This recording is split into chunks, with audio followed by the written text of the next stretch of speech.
플로리다에서 목회할 때 제 사무실이 2층에 있었는데 하루는 초인종을 누르는 소리가 들려서 내려가 봤는데 노숙자가 찾아왔습니다. 노숙자 가족이었습니다.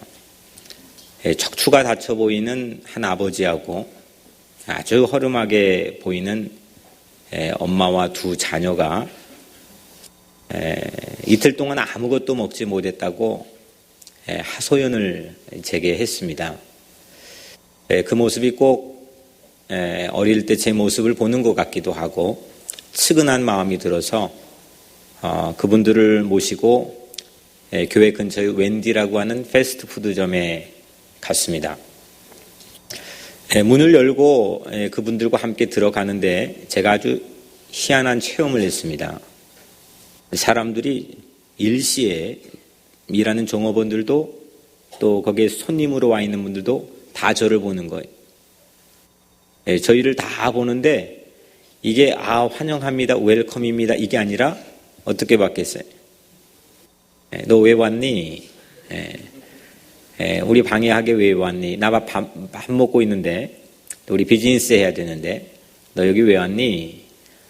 이런 투로 저를 한꺼번에 샥 하고 누가 시키지도 않았는데 쳐다봤습니다. 그러면서 이제 줄을 서 있는데 제 마음속에 그건 말하진 않았지만 제 마음속에 자꾸 이런 말을 하고 싶어졌습니다. 이 노숙자들하고 저는 다른 사람이에요. 이 노숙자들하고 저는 좀 달라요. 물론 말은 하진 않았지만 솔직히 제 마음속에 그 말이 아주 가득 채워졌습니다. 막 그걸 말을 하고 싶어졌습니다. 저는 햄버거를 산 후에 그분들과 함께 같은 식탁에 앉았습니다. 그리고 제가 식사 기도를 해드렸습니다. 기도를 위해 이제 눈을 감았는데도 아무것도 안 보이는데도 계속 제 눈에 밟히는 것은 종업원들의 적개심 어린 시선이었습니다. 눈을 감고 기도하는데도 기도는 하지만 더 가득 채워져 있는 제 마음속의 말이 이겁니다. 보시오. 난 이들과 다른 목사요. 난 기도하는 사람이요. 이들과 다른 사람이요. 그러니 그런 적개심 가지고 나를 보지 마시오. 기도를 하는 동시에 솔직히 부끄럽게도 이 마음이 이 말로 가득 채워졌습니다. 돌아오며 고마워하는 노숙자와 상관없이 그런 마음을 품었던 게 얼마나 부끄러웠는지 두고두고 생경하게 제 마음속에 기억이 되고 있습니다. 저는 그날 동시에 그 웬디라는 자그마한 패스트푸드점에서 두 가지 경험을 동시에 했습니다. 하나는 노숙자를 맞이한 주인의 입장과 또 웬디에 간 손님의 입장이었습니다. 노숙자를 향했던 첫 마음은 경계심이었습니다. 저 사람이 왜 나에게 왔을까? 저 사람이 약하는 사람일까? 저 사람 나에게 와서 무엇을 원할까? 경계했습니다. 반면에 손님으로 찾아간 곳에서는 종업원들과 손님들의 일시에 저에게 보내준 눈길에 경계심을 맛봤습니다. 아주 철통 같은 방어벽이 세워져 있는 그런 경계심이었습니다. 넘어오지 마. 내 테리토리에는 넘어오지 마. 이런 경계심이었습니다.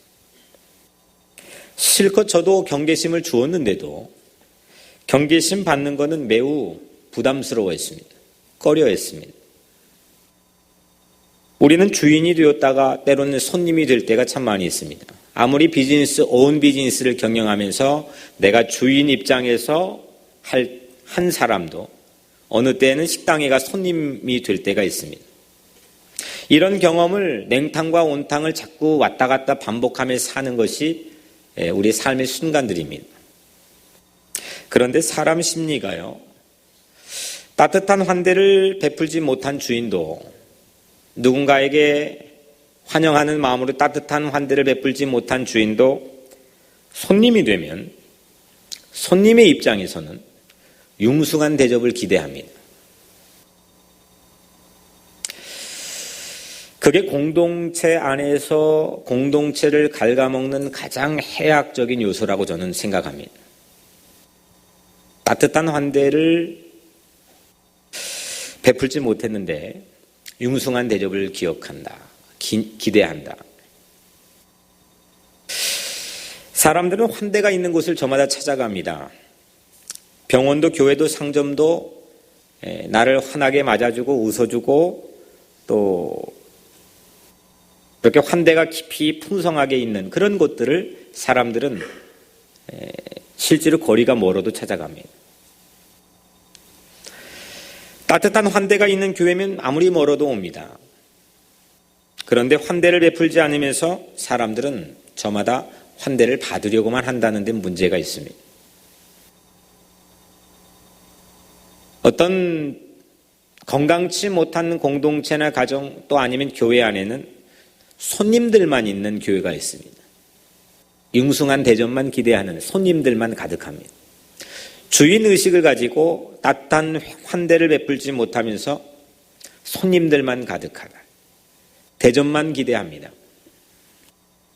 환대보다 상대를 경계하는 적개심, 그리고 적개심이 많습니다. 환대는 처음 보는 사람, 아니면 낯선 사람, 익숙하지 않은 사람, 이런 사람을 맞이하고 환영하는 이것이 환대일진데, 환대를 잘할수록 결국은 내가 해피해지고 상대를 경계하는 적개심이 많을수록 그 행복의 수치는 점점 떨어지게 됩니다. 하루는 정말 딱 한 과부에게 손님이 찾아왔습니다. 이 과부는 지중해 가장 큰 항구 도시, 정말 유명한 큰 도시입니다. 뉴욕처럼 아주 큰 메트로폴리탄과 같은 핵심적인 도시, 시돈이라고 한 도시에 살고 있었습니다. 과부는 이 대도시 변두리에 사르밧이라고 하는 동네에 살고 있어서 우리가 일명 사르밧 과부다 이렇게 부릅니다. 흔히 말하면 도시 빈민인 셈입니다. 집 선반에 먼지 낀 항아리와 기름병 하나가 있는데 그 항아리는 밀가루 한 주먹 정도 조금 남아있고 또 그 기름병, 먼지 낀 기름병에는 약간의 기름만 남아있습니다. 이걸로 성경에서는 최후 식량, 참 비참하죠. 이거 먹고 아들하고 이제 마지막 죽을 결심하고 있는 일명 최후 식량만 그 집에 남아 있습니다. 이걸 먹고 아들과 죽을 참이었습니다. 전국에는 지독한 가뭄으로 지금 3년 반 동안 엘리야가 선포한 이래로 비가 내리지 않습니다. 가뭄이었습니다. 지독한 경제 한파가 몰아닥쳤습니다. 그럼에도 불구하고 그곳 이 시돈 땅은 지중해 연안의 갑부들이 총집결해 있는 아주 부유한 대도시였습니다. 잘 나가는 대도시였습니다. 그럼에도 그런 장소에서 마지막 최후 식량을 갖고 있다. 이게 정말 이웃 안 돌보는구나. 우리 정말 절대적 가난으로 고통받던 보릿고개, 저도 넘어가 보진 않았지만 그 보릿고개 시대에 옆집에 굴뚝에 연기가 나나 안 나나 이게 목사의 중요한 일 중에 하나였던 시대가 있었습니다. 그 집에 오늘 밥을 하고 있나 안 하나, 그 집에 숟가락이 몇 개나, 그 집에 아이를 낳는데 아이에 물릴 젖이 잘 나오나 안 나오나, 그 젖동량을 하기도 하고, 절대적 가난에 살고 있는 사람들은 자살을 결심하거나 최후 식량을 먹고 죽을 그런 결심을 하진 않습니다. 그냥 저마다 부족하고 어려워도 옆집에 있는 사람들을 챙기고 돌보고 관심을 갖습니다. 그런데 오늘 이 시돈같이 빈부격차가 심한 상대적 빈곤에 시달리는 이런 데에서는 사람들이 정말 죽고 싶은 상황들을 많이 직면합니다. 오늘 이 시돈 땅에 있는 과부, 그 지중해 연안에 최고 갑부들이 모였다고 하는 그 시돈에 오죽했으면 이 모자가 죽을 치만큼, 아니면 죽을 고비, 죽을 각오를 가져야 될 만큼 그런 참혹한 가난에 방치되어 있었겠습니다. 저는 우리 교회가 이 뉴욕도 시돈과 같은 그런 빈부격차도 많고 잘 나가는 갑부들도 모여 있고 또 그리고 겉으로 번지르고 화려한 괜찮은 도시이기도 하지만 이 후미진 곳, 보이지 않는 곳에 오늘 이 가부처럼 방치된 채로 아무런 관심도 받지 못하는 그런 자리에 찾아가는 그런 교회가 되기를 주의 이름으로 축원합니다. 그리고 또 작게는 우리 교회 안에 한번 봅시다. 이 교회 안에도 아무리 구석진 곳에서도 오늘 이와 같은 비참한 참상은 일어나지 않도록 서로가 돌보고 서로가 사랑하고 서로가 나누고 서로가 격려하는 연약하고 부족한 사람들이 모였을지라도 그렇게 서로 환대하는 그런 교회가 꼭 되기를 주의 이름으로 간절히 축복합니다. 좀 다른 거는 2등 아니면 3등, 4등이 되어도 이것만큼은 1등이 되고 싶은 그런 욕심이 제 마음속에 있습니다. 따뜻한 환대가 있는 교회. 그럼에도 가난한 과부는 식량을 구하지 못해 마지막 빵을 위해서 나뭇가지를 줍고 있었답니다. 이 딱한 과부에게 그날 손님이 찾아왔습니다. 그 손님은 이 과부가 딱 보자마자 첫눈에 알아볼 정도로 이 사람이 할 정도로 너무 잘 알려져 있는 사람이었습니다. 당시 북이스라엘의 통수권자였던 아합 왕이 이 사람 죽이려고 혈안이 되어서 그 아내인 이세벨과 꽁짝꽁짝 해가지고 전국에 수배령을 내리고 이 사람이 이잡듯이 잡으려고 안달이 난 그 사람이 바로 엘리야입니다. 엘리야를 모르는 사람은 그래서 아마 당대에 아무도 없다 싶을 정도로 한 나라의 통수권자가 그리 관심 갖고 전국을 뒤지는데 모를 사람이 어디 있겠습니까? 엘리야는 그리 시내가에 숨어 지내다가 오늘 말씀 첫 절에 보니까 거기서 까마귀가 음식도 날라주고 그 시내가에서 물도 먹으면서 숨어 지내다가 그 시냇물조차도 말라버렸습니다. 그래서 하나님이 인도하신 곳이 오늘 이 시돈 땅 사르밧에 살고 있는 과부의 집이었습니다. 수배받고 있는 인사가 찾아오니 이거 얼마나 놀랐겠습니까? 과부의 딱한 처지는 엄밀히 말해서 오늘 엘리야 때문에 악화된 겁니다.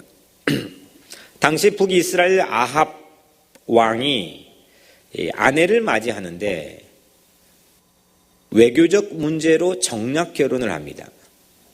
그래서 이세벨이라고 하는 아내를 맞이하는데 그 이세벨이라는 아내가 이 하나님의 약속의 땅에 바할 종교와 아세라 종교를 수입해 옵니다. 이 바할 종교의 장려 정책을 펴니까 거기에 맞서서 엘리야가 가뭄 심판을 선포했거든요. 바알은 어떤 종교냐면 풍년을 위해서 비를 다스리는 신입니다. 이 비를 딱 하고 손을 짚고 놓았다가 쥐었다가 이게 가장 바알의 핵심 종교 교리입니다. 그 비를 다스리는 신에 맞서서 비야 멈춰라 스탑! 가뭄을 선포한 게 야훼를 믿고 있는 엘리야였습니다. 이건 완전히 앙숙입니다. 그때부터 3년만 동안 아주 지독한 가뭄으로 인한 비가 내리지 않으니 무슨 농사가 되고 무슨 식량이 있겠습니까? 그래서 지금 과부를 사실은 굶어 죽게 한, 식량이 없어서 먹을 게 없어서 이 가난 때문에 굶어 죽게 한, 이 성경엔 나오지 않지만 이 성경 어간에 배어있는 실질적인 이 과부 입장에서 장본인이 누구냐? 나 죽게 한 지금 장본인 누구냐면 바로 이 엘리야입니다. 엘리야는 그의 손님이 아니라 원수입니다. 여러분들에게 원수가 손님으로 찾아왔다면 여러분들은 어떠하겠습니까? 원수가 여러분들에게 손님으로 찾아왔습니다. 더욱이 시돈은 이세벨의 고향인데 그 아합 왕의 아내인 이세벨의 고향인데 아합의 아내인 이세벨이 이제 바알 종교를 수입했으니까 시돈은 엄밀히 말해 바알의 본산지입니다. 지금 엘리야는 호랑이 굴에 들어간 겁니다. 야훼를 섬기는 엘리야는 바할 동네에 살고 있는 그 과부에게는 정말 이건 손님이 아니라 원수 중에 상원수입니다. 그런 엘리야가 과부에게 오늘 하는 꼴을 보십시오. 식량을 요청합니다. 먹을 걸 달라 합니다. 그 과부가 최후 식량만 남았다고 한 딱 한 사정을 얘기해 줬습니다. 이렇게 과부가 대답하면, 목사라고 한다면, 아니 상식적인 신앙인이라고 한다면 여러분들은 어떻게 하겠습니까? 어디에서 식량을 수단 방법 가리지 않고 구해오든지, 아니면 과부의 슬픔을 같은 말로라도 어떻게 위로해 주는 것이 예언자의 합당한 모습의 상식이 아니겠습니까? 그런데 엘리야는 오늘 말하기를 떡을 만들어서 가져오는데 너희들이 가지고 있는 그 재료를 가지고 먼저 나를 위해 떡을 만들고 다음에 너희를 위해 만들라, 이렇게 요청을 했습니다. 노숙자가, 그것도 원수 같은 노숙자가 요청을 한 겁니다. 두 사람 먹어도 모자랄 최후 식량인데 엘리야가 나누자고 했습니다. 이런 막말이 어디 있습니까? 이런 비상식적인 요청이 어디 있습니까? 이거 완전히 돈 겁니다. 오늘 엘리야 요청은 과부에게는 굉장한 도전이고 시험이었습니다. 손님은커녕 왼수 같은데 이 아들을 위한 최후 식량을 요구하는 이 엘리야를 향해서 화 안 나면 비정상이지 않겠습니까? 더욱이 엘리야와 함께 만약에 밥 먹었다는 사실이 공개적으로 알려지면 분명히 아합 왕이 그렇게 눈에 불을 켜고 찾는데 아합의 이 공권력이 그 집에 물밀듯이 밀어닥칠 것은 불을 보듯 뻔합니다. 정치적으로, 경제적으로, 관계적으로, 사회적으로 이건 지금 완전히 말도 안 되는 상황에 과부가 처해 있습니다.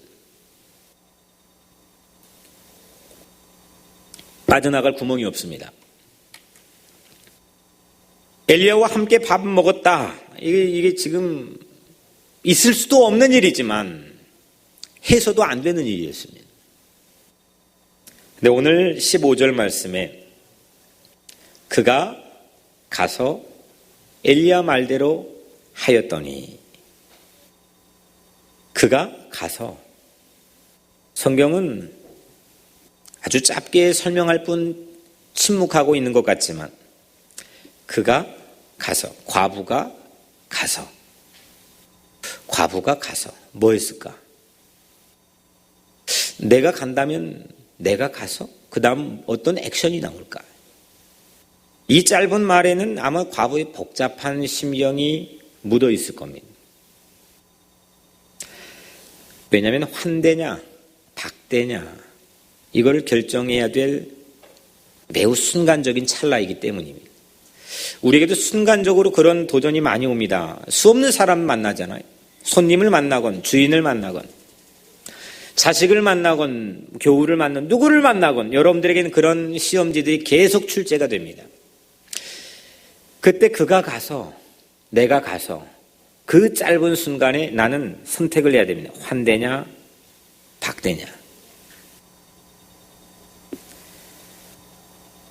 주로 여러분들은 어떤 결정에 익숙해져 있습니까?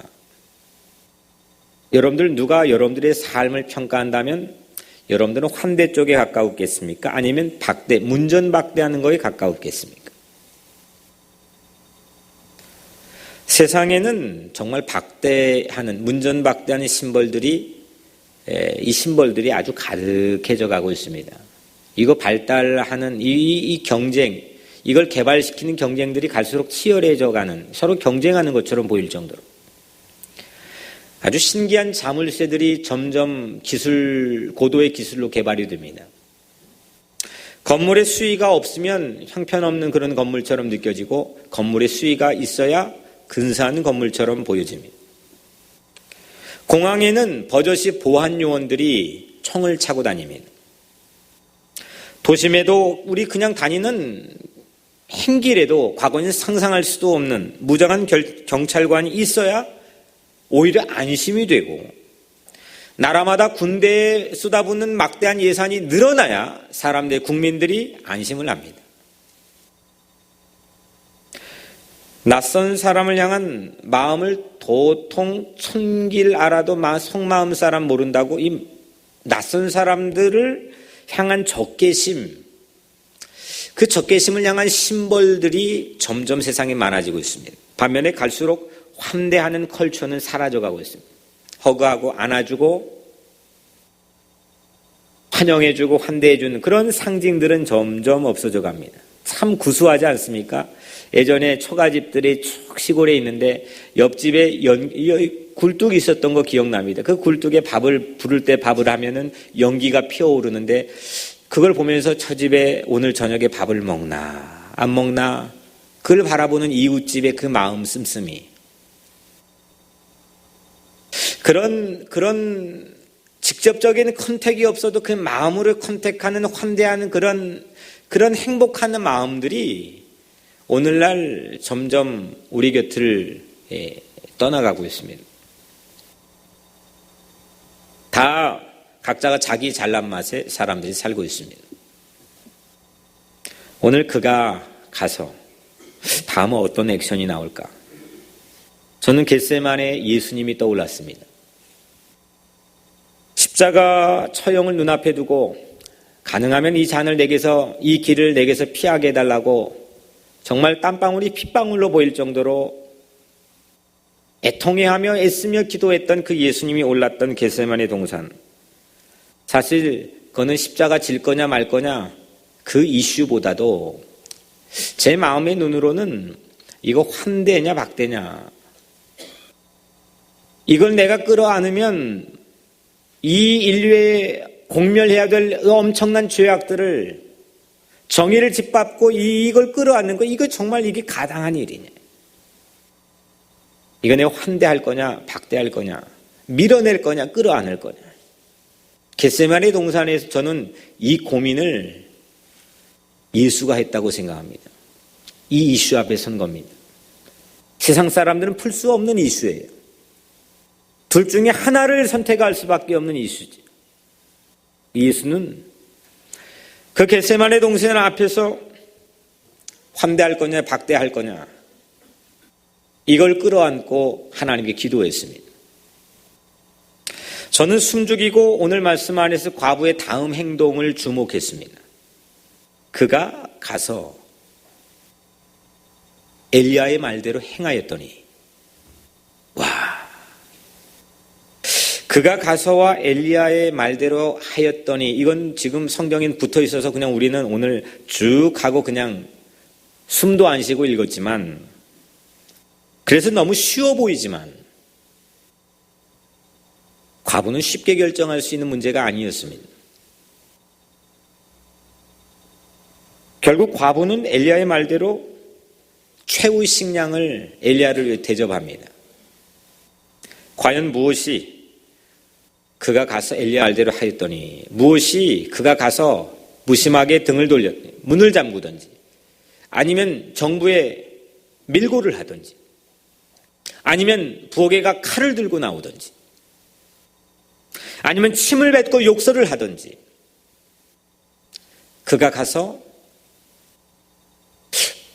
무엇을 했을까? 여러 가지 자기 이 삶의 선택의 옵션지들이 있을 텐데, 그 중에서 엘리야의 말대로 하였더니, 엘리야의 말대로 믿음이 물론 좋았을 수도 있겠고, 엘리야가 워낙 출중한 외모를 가지고 첫인상이 아주 뿅가게 만들어서 그럴 수도 있겠고, 여러 가지 이유들이 성경에 밝혀지지 않는 이유들이 있을 수도 있겠지만, 오늘 성경이 가지고 있는 근거로 우리 미루어 짐작해 보면 왜 그랬을까? 무엇이 과부의 마음을 이런 상황에 움직이게 했을까? 그런 처참하게 자기가 문드러지는 고통 가운데서 그런 선택을 할 수 있는 과연 그 동의는 무엇일까요? 오늘 12절에 당신의 하나님 여호와의 사심을 가리켜 맹세하노니, 이거는 과부가 엘리야에게 한 말입니다. 과부가 엘리야에게 당신의 하나님, 당신의 하나님 앞에 내가 살아계심을 두고 맹세하며 말한다. 여인은 오늘 이 과부는 하나님을, 그 야훼 하나님을 단지 엘리야나 이스라엘의 하나님으로만 생각한 겁니다. 당신의 하나님. 그런데 엘리야는 오늘 이런 과부에게 과부 너의 하나님, 과부의 하나님을 전해줍니다. 하나님이 비 올 때까지 지금 가뭄이 들어 세상이 전부가 메말라가고 있지만 비가 올 때까지 최후 식량이 너의 부엌에서 없어지지 않을 거지. 너의 하나님, 과부의 하나님, 그 하나님을 엘리야는 전해줬습니다. 우리는 세상에 식견이 있고 통찰력과 영감이 있는 세상에 존경할 만한 많은 사람들이 하나님, 그들이 체험하며 간증하고 그들이 우리에게 전해준 많은 하나님을 듣고 우리 귀가 커지고 우리의 생각이 커질 수는 있습니다. 하지만 오늘 이 과부는 나의 하나님을 만났습니다. 내 부엌에서 일하신 하나님, 엘리야의 그리 시내가에서 일했지만, 엘리야의 말을 통해 능력 있게 역사했지만, 오늘 자그마한 내 부엌에서도 이 모자를 위해서 일하신 하나님, 나의 하나님, 그 나의 하나님을 만났습니다. 적개심만 받아본 과부, 그 부자 동네에서 오죽 쓰면 식량 없어서 굶어 죽겠습니까? 그런 비참한 동네가 어디 있습니까? 그 적개심만 받아본 그 과부가 하나님의 환대를 맛보았습니다. 하나님이 환대해주고, 하나님 못 본 척 안 하시고, 하나님이 알아주시고, 하나님이 채워주시고, 하나님이 안아주시고, 하나님이 끌어주시고, 그 하나님의 놀라운 하스피탈리티, 하나님의 환대를 맛봤습니다. 나의 하나님, 마이 갓. 두 팔 벌려 지친 이 모자를, 외로운 모자를, 갈 곳 없는 모자를 안아주시는 하나님의 놀라운 환대 앞에 그 엘리야 정도 환대하는 게 되수겠습니까?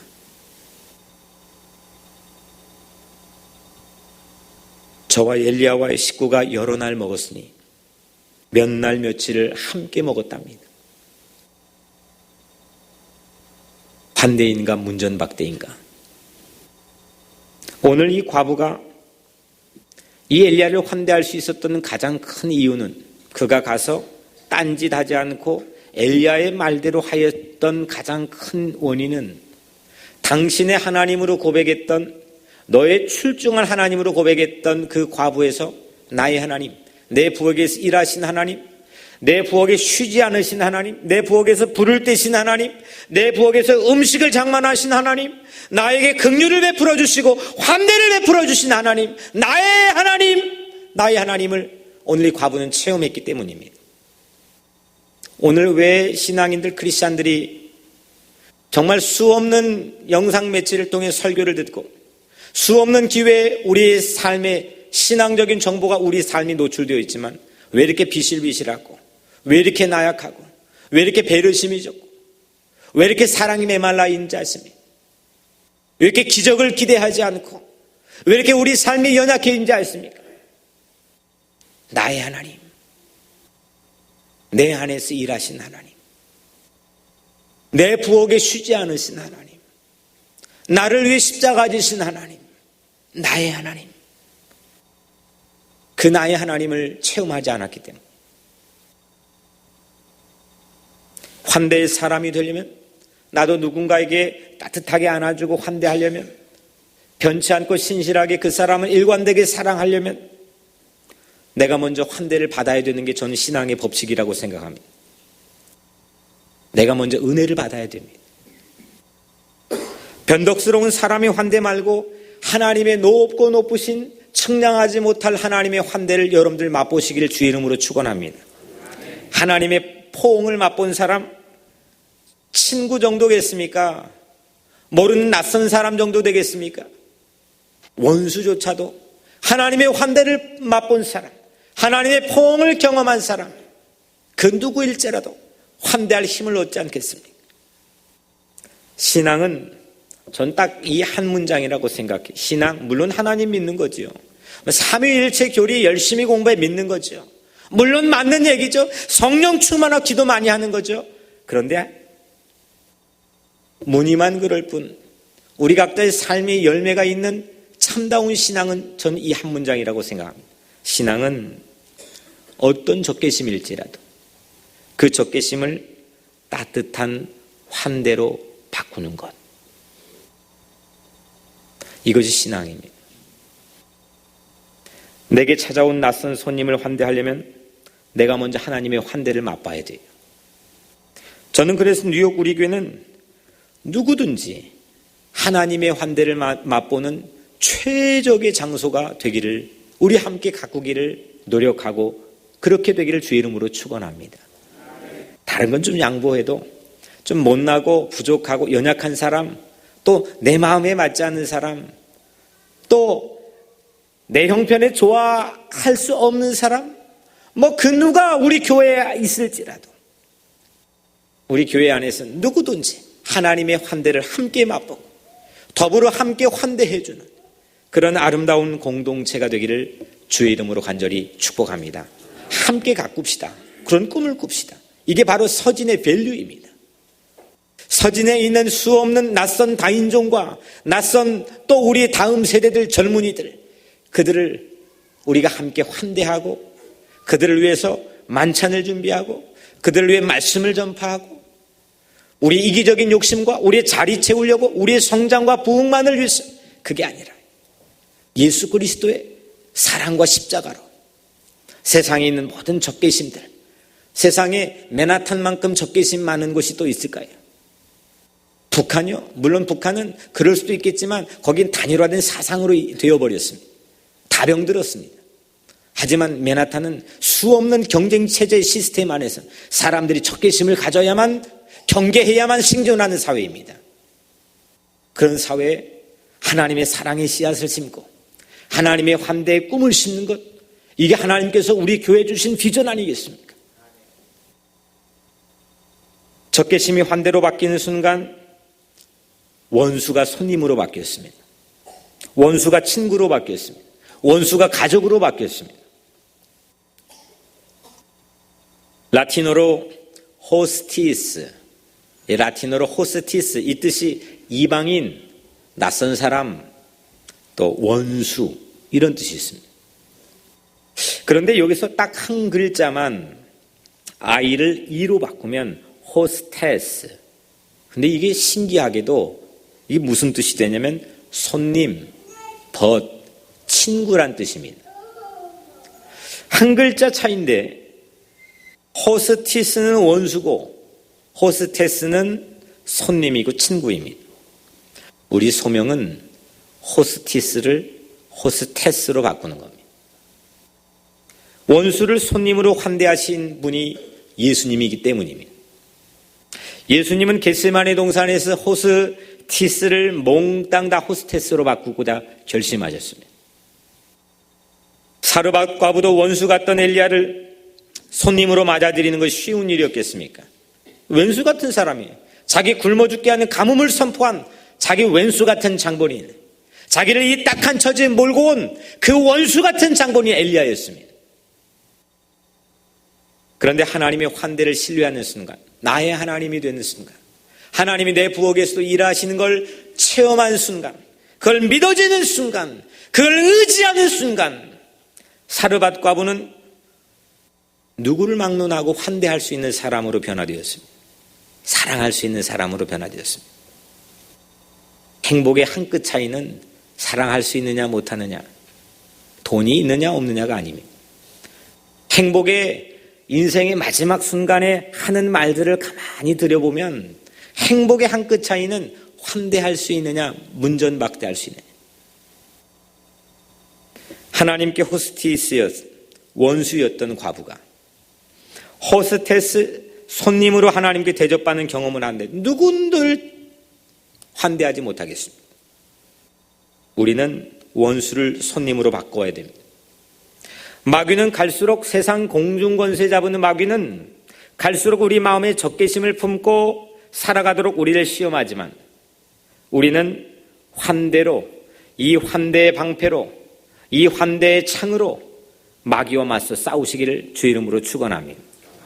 원수가 손님이 될 때 그 손님이 이전과 다른 소식을 우리에게 남겨주는데 오늘 마지막 15절 16절 그가 가서 엘리야의 말대로 하였더니 그와 엘리야와 그의 식구가 여러 날 먹었으나 여호와께서 엘리야로 하신 말씀같이 통의 가루가 떨어지지 아니하고 병의 기름이 없어지지 아니하니라. 아멘.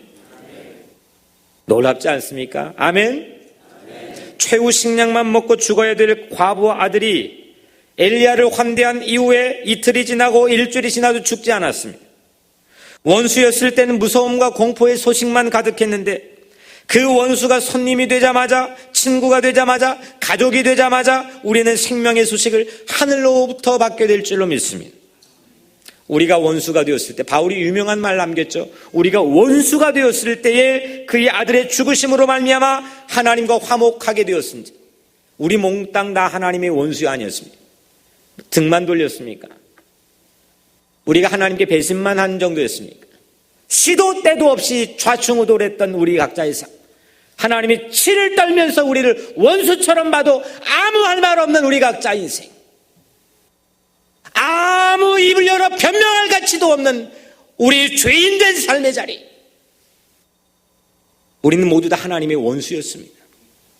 하지만 하나님은 독생자 아들 예수 그리스도를 여러분들 한 사람 한 사람을 위해 주시기까지 우리를 환대하고 사랑해 주셨습니다. 포기하지 않았습니다. 죽기까지 환대해 주셨습니다.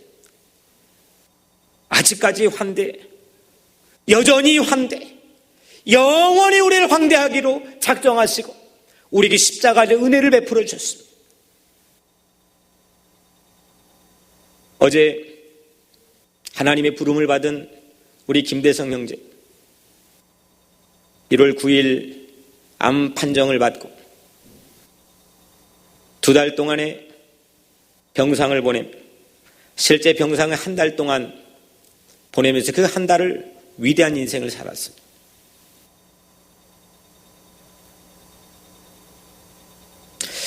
그가 남긴 1달 동안 병상의 삶의 가치와 그 삶의 흔적의 의미가 뭘까? 어제 새벽에 두고두고 묵상하고 생각해 봤습니다. 환대였습니다. 그는 마지막 무의식이 되기 하루 정도 전까지도 자기에게 다가오는 모든 사람들에게 환대를 베풀었습니다. 저는 그 1달 동안 매일같이 가면서 단 한 번도 자기 고통을 주요 주제로 삼아서 저에게 이야기한 적이 단 한 번도 있지 않았습니다. 늘 우리 교회 장로님들 걱정, 권사님들, 우리 교회 집사님들, EM들, 유수들, 엄마, 아빠 모두 다 주변 사람들을 환대하는데 마음을 몽땅 빼앗겼습니다. 그리고 그는 늘 난 예수가 너무 좋아해요. 춤을 추고 싶어. 들어오는 간호사에게 기도해 줬습니다. 지나가는 호스피스 채플린 목사에게 그는 복음을 나누었습니다.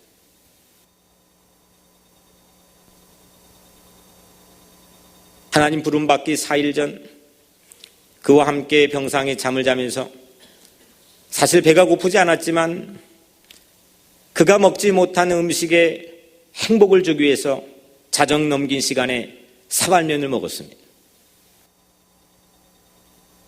사발면을 먹고 있는 저에게 엄마, 목사님에게 꼬들빼기 김치를 갖다 줘. 뭐 갖다 줘. 지금 자기는 이 다가오는 고통에 어찌할 바를 모르는 그 고통의 참혹한 자리에 있으면서 목사님에게 뭐 갖다 줘. 요구르트 갖다 줘. 그는 모든 사람들을 환대하고 저를 안아주고 우리 이웃들을 안아주고 교우들을 마음으로 기도로 사랑으로 안아줬습니다.